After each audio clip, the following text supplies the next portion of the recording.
para falar sobre esse tema, eu queria que você abrisse a sua Bíblia no livro de Esdras, capítulo 3. Nós vamos ler a partir do versículo 10. A minha versão é a NVI. Então, Esdras 3, versículo 10 diz assim: Quando os construtores lançaram os alicerces do templo do Senhor, os sacerdotes, com suas vestes e suas trombetas, e os levitas, filhos de Asaf, com símbolos, tomaram seus lugares para louvar o Senhor, conforme prescrito por Davi, rei de Israel. Com louvor e ações de graças, cantaram responsivamente ao Senhor. Ele é bom, seu amor a Israel dura para sempre. E todo o povo louvou o Senhor em alta voz, pois haviam sido lançados os alicerces do templo do Senhor.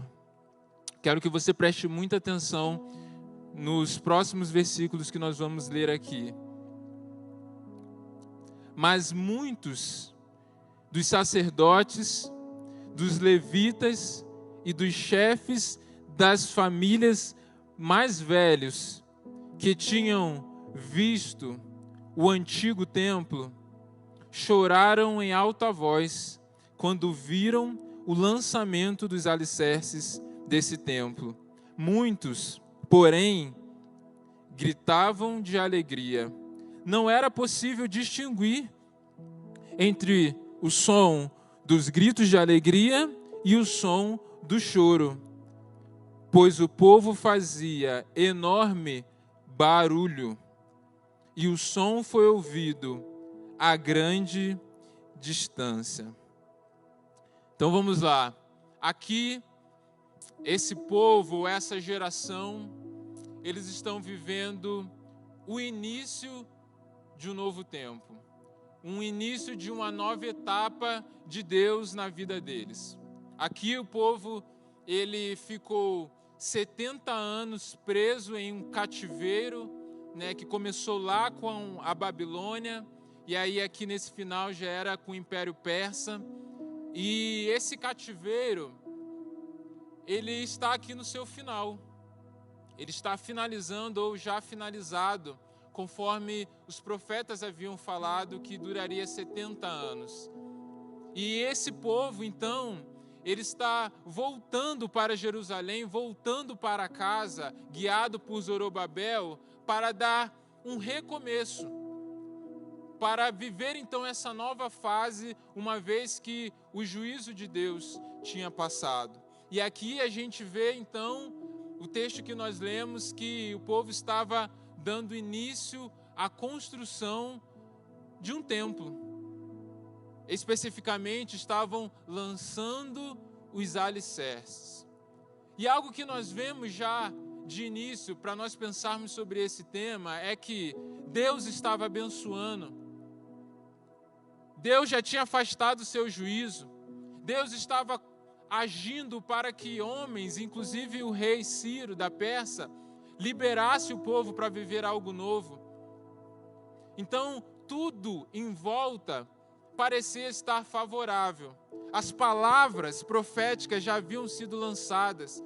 Eles tinham todas as confirmações de que um novo tempo estava iniciando.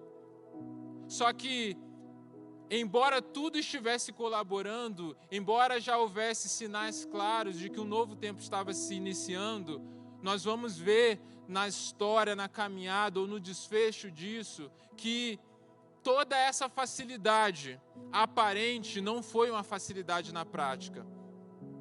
Nós vemos que mesmo diante de um liberar de Deus para o novo tempo, ainda assim se levantaram lutas, barreiras e inimigos desse novo tempo. Então a mensagem de hoje, ela vem para nos posicionar para vivermos um novo tempo, mas eu queria que você entendesse também essa mensagem como um alerta, como uma denúncia, como também um abrir os olhos de Deus sobre as nossas vidas, sobre possíveis inimigos que se levantarão para impedir que um novo tempo aconteça em nossa igreja, nas nossas famílias, na sua vida. E quando a gente pensa em inimigos, geralmente a gente pensa em algo que está lá fora. Mas os inimigos, essas lutas, as barreiras que vão se levantar e que nós vamos falar aqui, são inimigos que eles podem se levantar aqui dentro. E ainda mais específicos, dentro de nós. São inimigos que eles já podem estar tomando lugares na nossa mente e no nosso coração.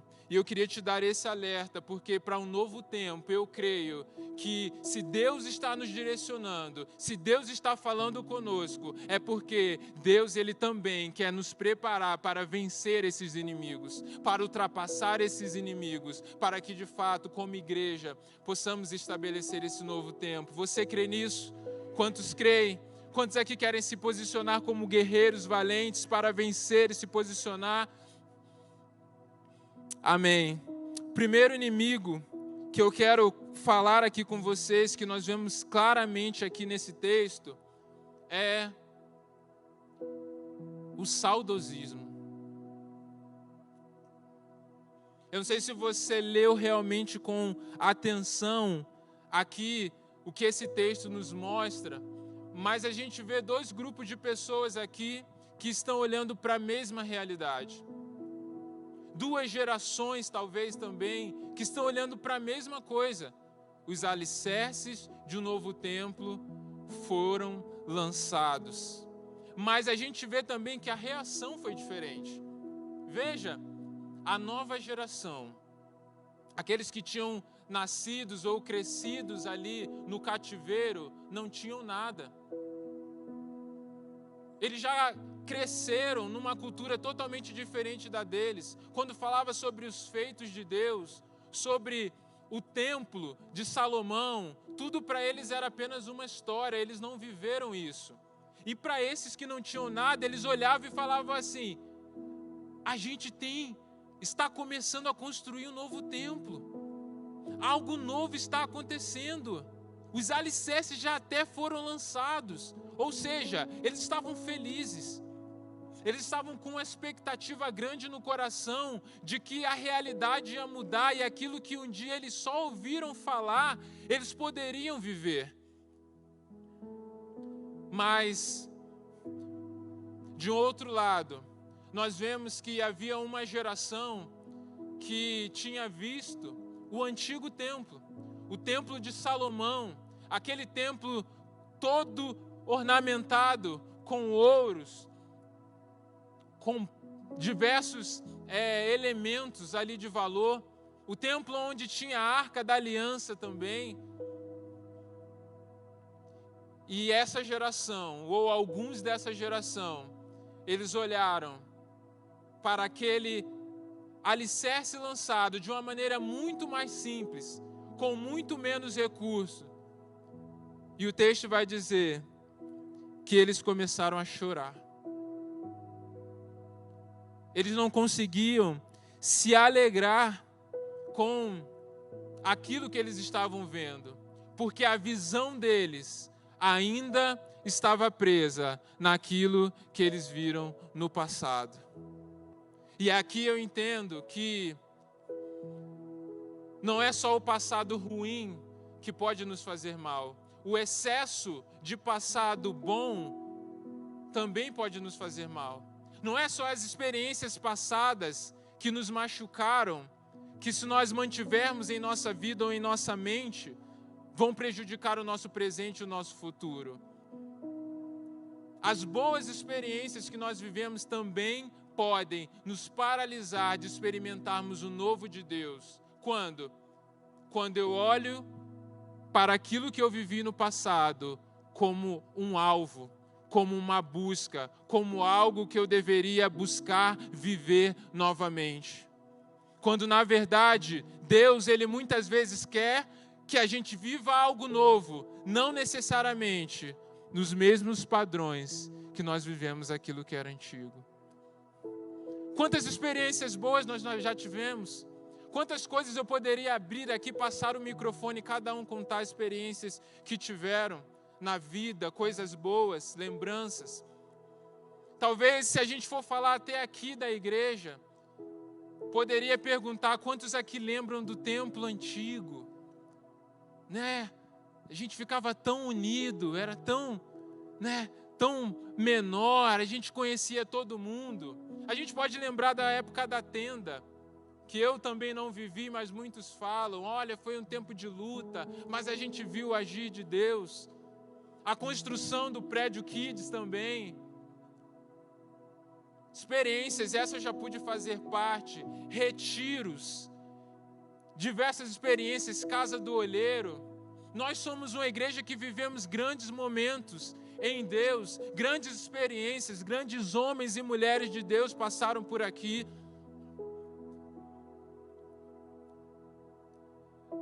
Mas o que Deus está nos desafiando para viver não é apenas algo novo, como uma reformulação do passado. Não. Deus, Ele está nos chamando para viver o novo, que para nós ainda é algo inédito, mas que Ele planejou desde a eternidade. Eu me lembro que no dia do Pentecostes nós tivemos aqui um culto, e nesse culto nós estávamos orando muito para que Deus revelasse para nós aquilo que seria um tempo novo de Deus para as nossas vidas. E eu estava aqui ajoelhado e eu falei, Senhor, me permita visualizar algo. Gera algo aqui em mim agora que demonstre um pouco daquilo que o Senhor quer fazer para que a gente viva algo novo. E eu estava aqui ajoelhado chorando. Daqui a pouco eu comecei a visualizar como se eu estivesse chegando numa ilha. Como se eu estivesse no barquinho, eu estava deixando as coisas e eu pisava na areia. E quando eu olhava para frente, só tinha mato, só tinha árvore. E eu falei assim, ué, para onde eu vou? O que eu vou fazer aqui? Que novo é esse? E aí naquele momento veio o entendimento assim, em uma terra não habitada, não existe um mapa. Em uma terra que ainda não foi habitada, não existe um GPS para te direcionar, não. E aí eu entendi que o novo que Deus estava nos chamando para viver tinha a ver não apenas com recuperar algo que um dia vivemos, mas abrir caminho para o inédito que Deus tem para as nossas vidas. Deus, Ele tem algo inédito para você. Deus, Ele tem algo inédito para nós como igreja, mas Ele está procurando aqueles que não vão andar no caminho já pavimentado, mas aqueles que vão pagar um preço para abrir caminho, para que o novo dele seja estabelecido. Porque quando nós queremos viver aquilo do passado, aquilo que nós temos saudade, aquilo que nos prendeu um dia, ou aquilo que foi bom um dia, e aí nós olhamos para o novo sendo construído, para os alicerces sendo lançados, e nós muitas vezes não nos animamos, não celebramos, não nos engajamos, porque nós não encontramos similaridade, ou porque nós não encontramos equivalência. Mas a gente pode aprender com grandes homens de Deus que entenderam que o passado, ele pode ser uma referência, mas o passado, ele não pode ser o seu destino. O passado, ele pode ser um memorial de fé, mas o passado não pode limitar você para o que Deus tem para o futuro. Hebreus 7 vai dizer, pela fé, Noé, quando avisado a respeito de coisas que ainda não se viam, movido por santo temor, construiu uma arca. Noé, constrói uma arca aí porque vai chover, mas o que é chuva? Não sei, nunca vi, nunca existiu. Mas movido por santo temor, Noé foi lá. E mesmo que algo não fosse visível para ele, mesmo que foi uma experiência que nunca tinha acontecido antes na história, ele foi lá e obedeceu. E porque ele obedeceu, toda a sua família foi salvo. E um novo tempo foi inaugurado na humanidade a partir de Noé e da sua família. É muito bom termos experiências do passado, é muito bom termos histórias para contar, mas eu quero te dizer, não limite a sua vida àquilo que você já passou, não limite a sua vida a experiências boas que você já teve, não se acomode por aquilo que já passou, porque o padrão que Deus quer que a gente olhe para o futuro é aquilo que olho nenhum viu, é aquilo que ouvido nenhum ouviu, mas Deus já preparou para nós.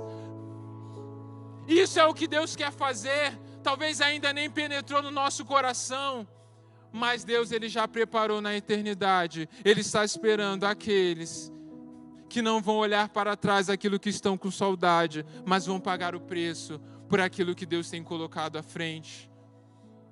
Porque sabe o que acontece? Quando há uma divisão,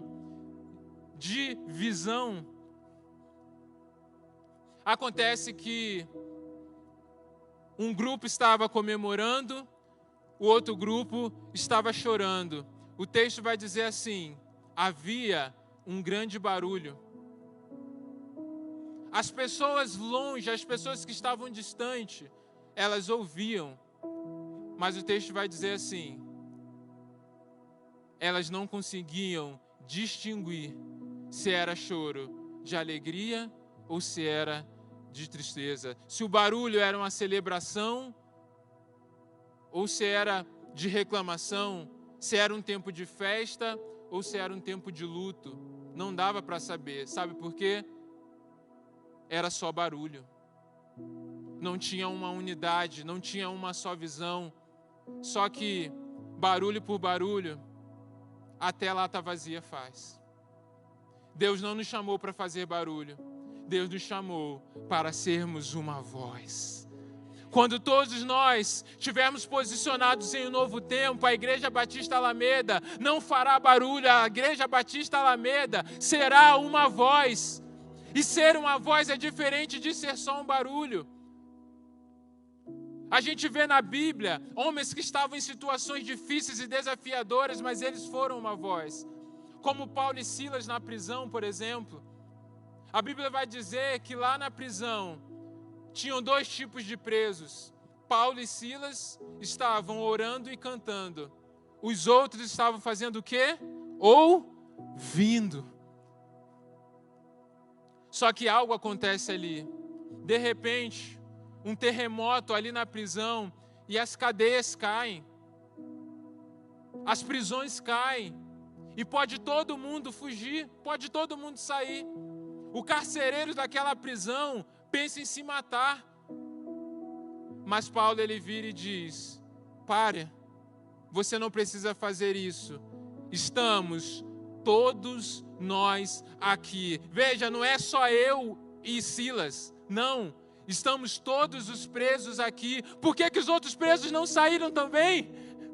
Por que os outros presos não fugiram? Porque a voz de Paulo e Silas na prisão já tinha impactado aqueles homens. E aí o carcereiro também impactado com aquela realidade, ele faz um apelo.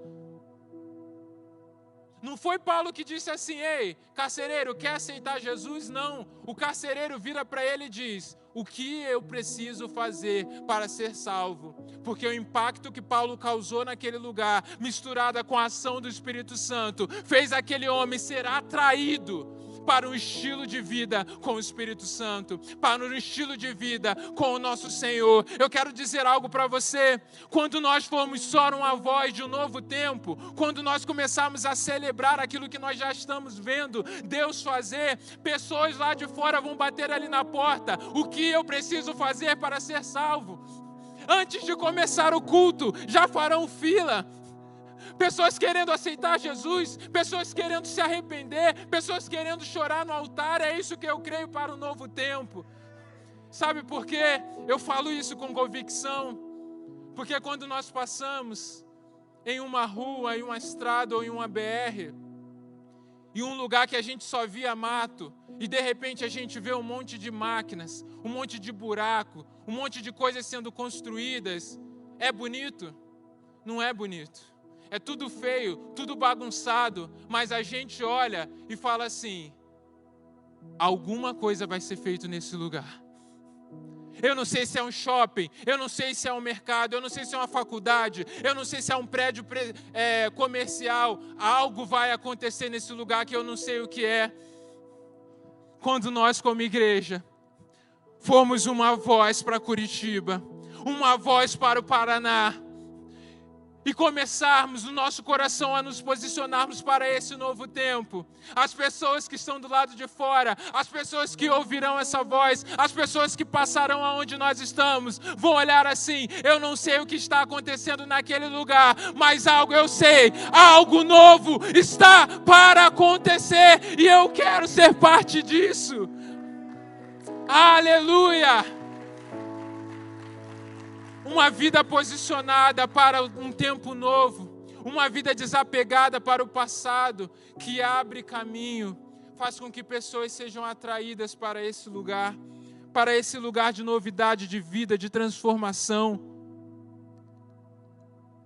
É por isso que Paulo vai dizer: crê no Senhor Jesus e será salvo, tu e a tua casa. Transformação, mudança. Mas não apenas o saudosismo, mas algo que, um outro inimigo que pode se levantar no nosso coração, é a cultura do ego, que tem a ver com egoísmo, individualismo, o desejo ou a vida guiada pelo desejo de satisfazer as próprias vontades. O livro de Ageu ele viveu aqui nesse tempo que nós estamos lendo. Depois que eles lançam os alicerces, alguns opositores, as nações vizinhas, começam a implicar, começam a colocar empecilho. O povo já estava um pouco desanimado também, porque viram que o templo não seria igual de Salomão. E acontece que eles param a construção. Parou. Deixaram do jeito que estava. Estava lá na metade, deixa aí o templo. Mas Deus ele levanta um profeta, Ageu. E no livro do profeta Ageu, capítulo 1, versículo 3 em diante, vai dizer assim: por isso, a palavra do Senhor veio novamente por meio do profeta Ageu. Acaso é tempo de vocês morarem em casas de fino acabamento, enquanto a minha casa continua destruída? Agora, assim diz o Senhor dos Exércitos: vejam onde os seus caminhos os levaram. Vocês têm plantado muito e colhido pouco. Vocês comem, mas não se fartam. Bebem, mas não se satisfazem. Vestem-se, mas não se aquecem. Aquele que recebe salário, recebe-o para colocá-lo numa bolsa furada. O povo diz assim: não é o tempo de a gente construir a casa de Deus, para. Mas o que eles estavam fazendo? Pegando todo o tempo, todo o recurso e investindo nas suas próprias coisas, em casas de fino acabamento. Ou seja, não estava faltando tempo, estava faltando prioridade. Estavam priorizando o próprio desejo, a própria vontade, em detrimento da obra que Deus queria construir e que Deus contava com eles para isso. E a gente vai ver que nas primeiras quarentenas, eu me lembro, quando a gente ficou sabendo, olha, 15 dias vai ter que ficar em casa. E aí você ia no mercado, o que você via? Lotado. Lotado de gente. A gente via às vezes famílias com 3, 4 carrinhos para levar para casa. Porque muitas vezes tempos difíceis, eles geram em nosso coração o desejo, a vontade ou a reação de querer se proteger, de querer se guardar, de querer investir em si mesmo, por causa do perigo do momento difícil e por causa das limitações do momento difícil. Então, hoje que nós vivemos um momento de pandemia, muitos de nós tiveram problemas na vida por causa disso.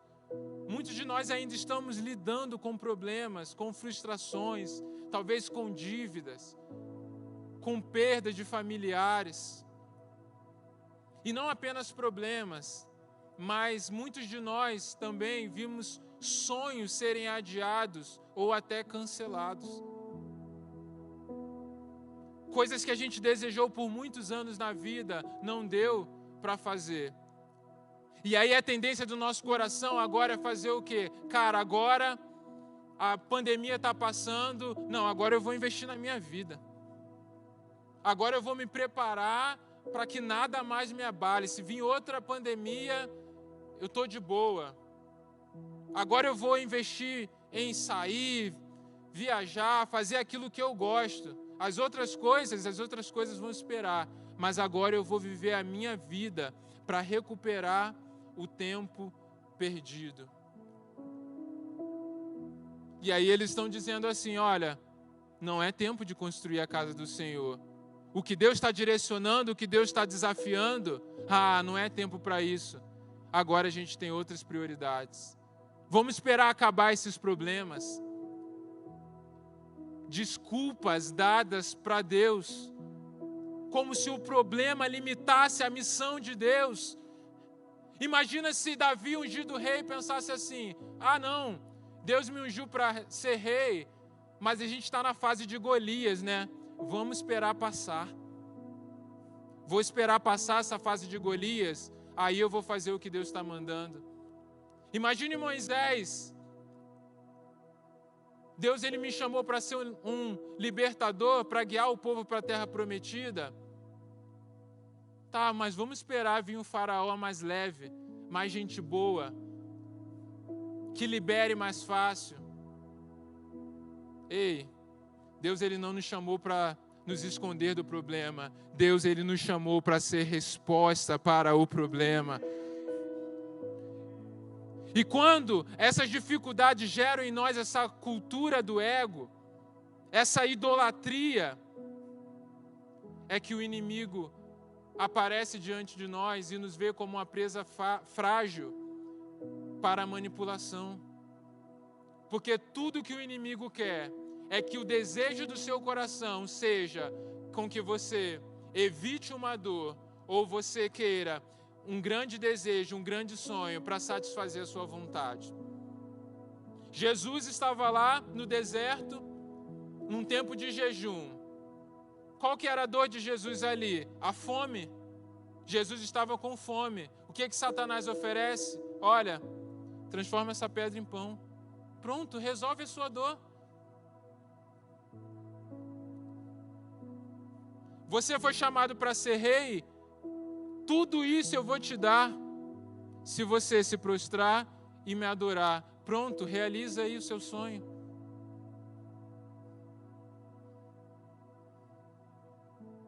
O diabo está doido para realizar o seu sonho. O diabo está doido para realizar a vontade do nosso eu. O diabo está doido para fazer com que nós nos sintamos deuses aqui na terra. Com que a gente deixa a construção da obra de Deus de lado e a gente passa a construir os nossos próprios templos, onde a gente está lá dentro e onde a nossa vontade é adorada. Jesus não. Jesus está diante de homens, de discípulos, de seguidores que também têm uma dor. E qual que é a dor desses homens? Uma noite inteira sem conseguir pescar. E qual que é o objetivo então desses homens? O sonho, ter uma pesca boa, encher a rede. Quando você vai pescar, você quer o quê? Voltar com peixes. Jesus, ele faz o seguinte, olha, vai lá onde as águas são mais fundas, joga as redes lá. Aqueles homens obedecem, voltam com as redes cheias, pedem ajuda às outras pessoas. E agora era a hora que eles poderiam fazer assim: agora a gente vai ter a peixaria mais top da cidade. Agora a gente vai contratar até mais funcionários. Agora chegou a hora da gente prosperar. Vamos lá, galera, vamos lá. Agora vamos até Jesus, porque a gente quer uma pesca maravilhosa agora todo dia. Sabe o que Jesus faz? Eu farei de vocês pescadores de homens. Aqueles homens deixam a pesca. Eles deixam as redes para seguir Jesus, porque eles entenderam que um consumidor, ele vai até Jesus enquanto ele tem uma pesca para dar, enquanto ele tem um benefício para dar, mas provedores, eles abrem mão de um sonho, eles decidem enfrentar o problema, porque eles entenderam que em Deus, eles têm uma causa muito maior, eles têm um plano, um projeto de vida para viver, eles têm um novo tempo para inaugurar.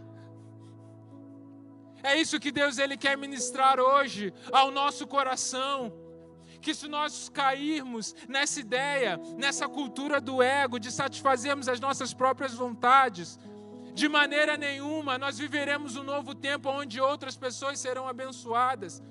Imagine se o menino que está lá com 5 pães e 2 peixinhos pensasse assim: bom, está difícil. Eu tenho 5 pães e 2 peixinhos, dá para eu comer agora. Se dá um tempo depois, eu ainda como de novo. Não, porque ele entendeu que na entrega, que no se doar, que no se envolver, ele pode se tornar um canal de multiplicação. Deus ele colocou coisas nas suas mãos. Deus ele colocou recursos na sua mão, e aqui eu não estou falando de coisas financeiras, porque Deus ele quer contar com você para a obra que Ele está construindo nesse tempo. Deus ele não quer que você olhe de fora e fale assim: que legal aquilo que foi feito, que legal aquilo que a igreja está vivendo, como um telespectador. Não, Deus ele está te chamando para se envolver, para que o resultado daquilo que Deus vai fazer tenha a sua mão, tenha a sua vida, tenha a sua participação.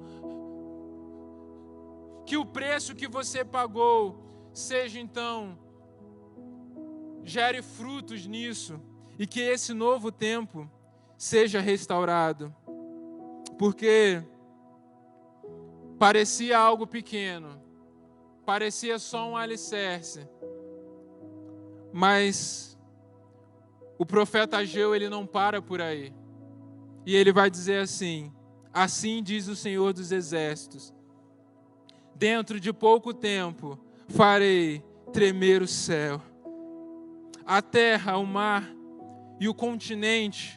Farei tremer todas as nações que trarão para cá os seus tesouros, e encherei este templo de glória, diz o Senhor dos Exércitos. Tanto a prata quanto o ouro me pertencem, declara o Senhor dos Exércitos.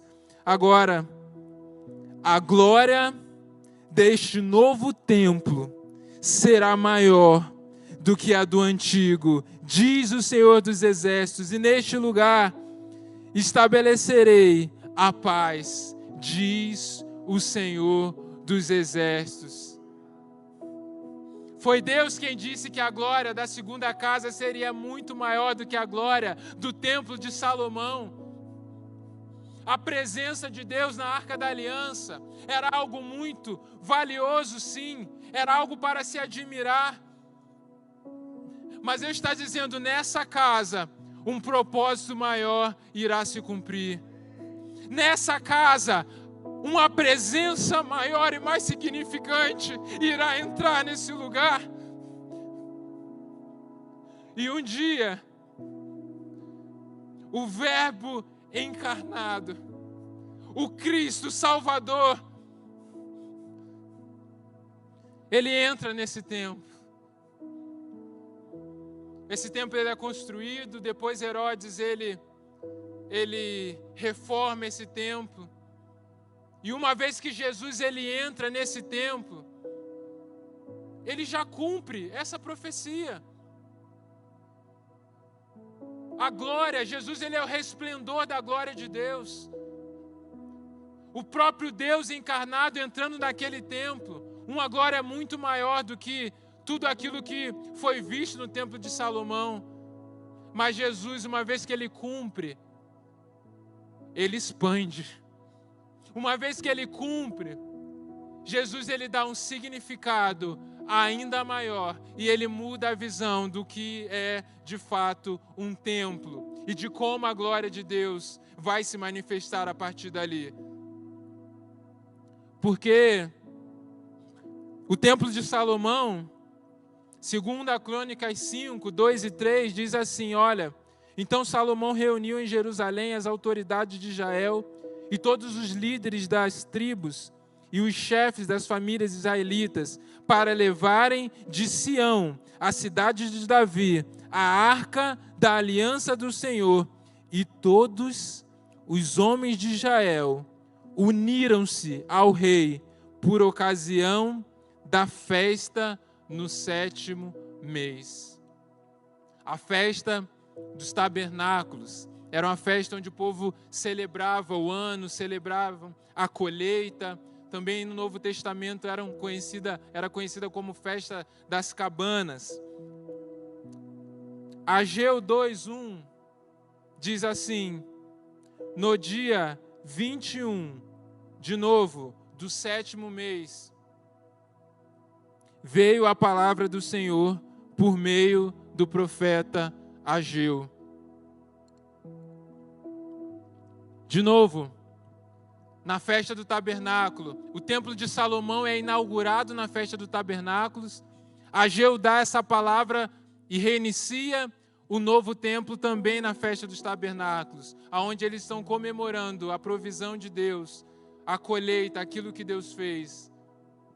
Jesus, ele também vai a essa festa. E em João 7, versículo 37, vai dizer assim, no último e mais importante dia da festa, Jesus levantou-se e disse em alta voz, se alguém tem sede, venha a mim e beba. Quem crê em mim, como diz as Escrituras, do seu interior fluirão rios de água viva. Ele estava se referindo ao Espírito que mais tarde receberiam os que nele crescem. Até então o Espírito ainda não tinha sido dado, pois Jesus ainda não havia sido glorificado. O mesmo Jesus que entrou no templo, ele diz, destruirei esse templo, 3 dias depois eu irei reconstruir. Aquelas pessoas, mas demorou anos para esse templo ser construído, como assim em 3 dias ele vai reconstruir? Jesus não estava falando mais sobre esse templo. Jesus não estava falando mais sobre paredes, sobre tijolos, sobre objetos de ouro. Jesus está falando, eu vou morrer, mas quando eu ressuscitar, esse templo não tem mais o mesmo significado, porque a partir daqui, vocês serão os novos templos, e em vocês habitarão a glória de Deus, através do meu Espírito Santo. Aleluia! Glórias a Deus! Existe uma glória muito maior que Deus colocou em nós.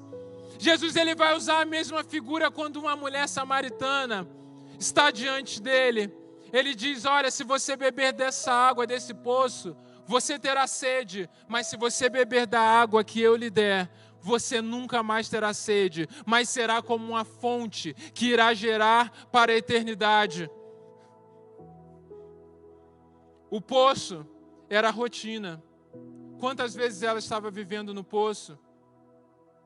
Isso aí aponta para uma vida na mesmice. Uma vida de rotina que não muda, que não passa para o próximo nível. Ela podia encher o balde de água e depois ali ia lá para casa, esvaziou, pego mais um pouco no poço. Ou seja, uma água apenas para a necessidade. Mas aquela mulher, depois do encontro com Jesus, ela toma uma atitude diferente. O texto vai dizer, no livro de João, que ela tinha um cântaro para pegar água. Era um balde. Ela deixa o balde. E ela vai para a sua casa, para o seu povo, para os samaritanos. E ela começa a contar da experiência que ela teve com Jesus. Aqueles homens, ao ouvirem isso, vão até Jesus. E a Bíblia vai dizer que muitos deles foram salvos, porque aquela mulher entendeu que a partir do encontro com o Cristo, ela se tornou uma fonte de águas vivas. Mas se eu não quero viver um novo tempo, eu não preciso de fonte, eu só preciso de um balde. Se eu quero viver sempre as mesmas coisas e olhar para aquilo do passado, é só eu pegar um balde, volto lá todo dia e pego de novo, é a minha rotina. Se tudo o que eu quero é os benefícios, são as minhas coisas próprias, é me engajar nos meus sonhos, nos meus projetos, eu só preciso de um balde. Porque se tudo que eu quero é ser abençoado, eu pego o meu balde, venho aqui de domingo a domingo, encho ele e vou para casa com o meu balde cheio. Se na sexta-feira esvaziar, tem culto de libertação de novo, eu encho o balde de novo. E eu vou vivendo de baldinho em baldinho. Se um dia a água aqui não estiver mais agradando, eu vou para outro lugar, eu vou para outro culto, eu vou para outra campanha de oração, para outra vigília. Eu vou buscar em outro qualquer lugar, algum lugar que pode encher o meu balde. E eu vou vivendo a vida de balde em balde, as mesmas coisas.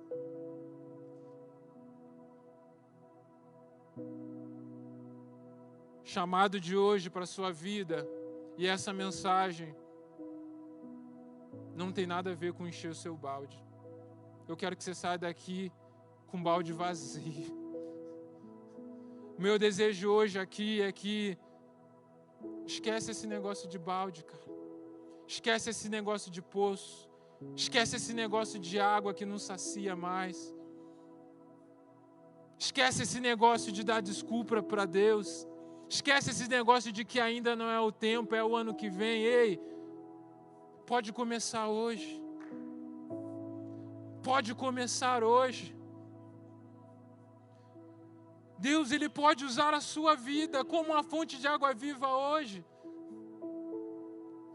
A gente falou, Deus, a gente quer mais. Renova esse fogo, esse avivamento. As palavras proféticas que nós recebemos, todas elas, têm a ver com inundar, com transbordar, com ir para fora, com pessoas serem saciadas. Se cada um aqui encher um balde e a gente jogar, a gente até molha, mas a gente não transborda.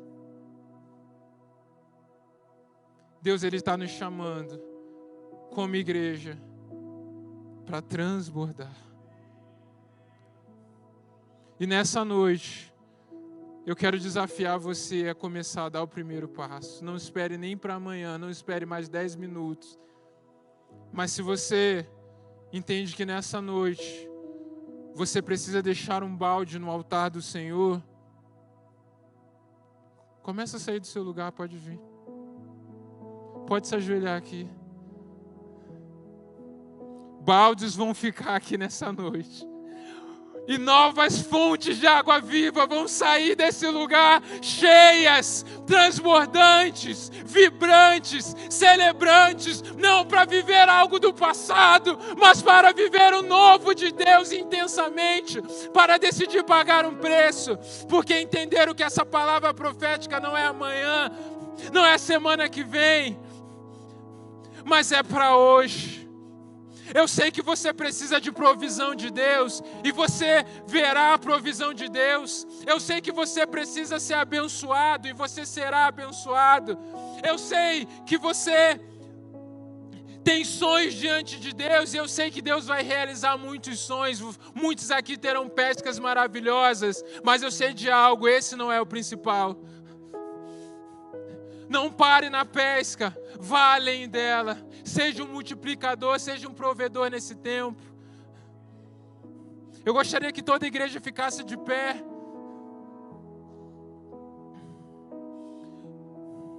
Nós vamos adorar o Senhor agora, clamando por mais. E eu sei que ainda tem mais aqui nesse lugar. Eu sei que tem pessoas que estão se segurando no lugar, mas o Espírito Santo não vai permitir. Você vai sair daqui de hoje com um fogo no seu coração, com uma paixão que nunca ardeu antes. Você vai sair daqui desesperado para contar aquilo que Deus está te falando. Desesperado para compartilhar da vida do reino.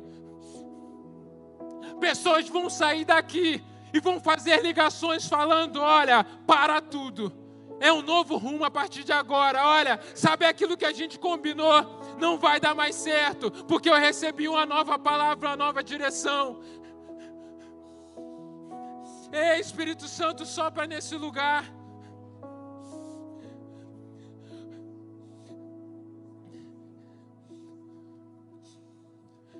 Começa a tocar corações aqui, Espírito Santo. Nós cremos nesse ambiente profético, nesse lugar, ó Deus. Nós cremos na Tua glória aqui, ó Deus. Faz a Tua glória conhecida aqui em nosso meio. Oh, Deus. Oh, Espírito Santo. Mais do Teu fogo aqui, ó Deus. Vem, Deus, sopra aqui nesse lugar, ó Pai. Move corações aqui, ó Pai. Remove desse lugar toda incredulidade, toda barreira, Deus. Toda indiferença com a Tua presença, Deus. Oh, Deus, em nome de Jesus, faz arder os corações aqui com a Tua glória, Deus. Oh, Deus, nós queremos ainda mais, ó Pai. Nós não queremos ir embora, ó Pai, com uma parte daquilo que o Senhor tem, ó Pai. Nós queremos tudo aqui nessa noite, Pai. Essa é a Tua casa, Deus. Nós te damos liberdade. Começa a mexer nesse lugar, ó Deus. Começa a tirar as coisas do lugar, ó Pai. Vem, Deus, com o Teu poder. Vem com o Teu toque, Deus. Manifesta a Tua glória, Deus. Nós não temos reserva, Pai, diante do Senhor, ó Pai. Não temos reserva diante daquilo que o Senhor tem para fazer, ó Pai. Porque sabemos, ó Pai, que não somos nós, ó Pai, mas é o Teu poder que opera nesse lugar, é a Tua presença, é a Tua glória, e que o Teu nome seja engrandecido aqui, Deus. Oh Deus, eu oro pela Tua igreja aqui nesse lugar, ó Pai. Eu oro por cada vida aqui, ó Pai, tomando um posicionamento diante do Senhor, ó Pai. Homens e mulheres, Deus, que não suportam mais viver as mesmas coisas, que não suportam mais ficar de fora daquilo que o Senhor quer fazer, ó Deus. Mas homens e mulheres, ó Pai, que viverão o novo do Senhor e que serão o recipiente da Tua glória, o recipiente, ó Pai, das águas transformadoras que jorram para a eternidade, Deus. Deus, em nome de Jesus, começa a agir nos corações, dando resposta, dando direcionamento, Pai.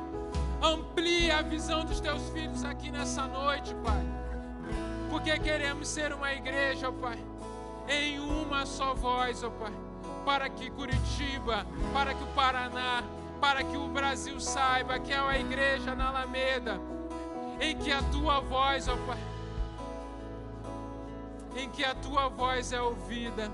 Assim nós entregamos esse tempo, assim nós te adoramos, assim nós te agradecemos, porque cremos que essa noite é um marco, ó Pai, nas nossas vidas, ó Pai, e essa noite é o fundamento para aquilo que nós vamos viver, ó Pai. Em nome de Jesus, em nome de Jesus e para a glória de Jesus, amém. Nós te adoramos.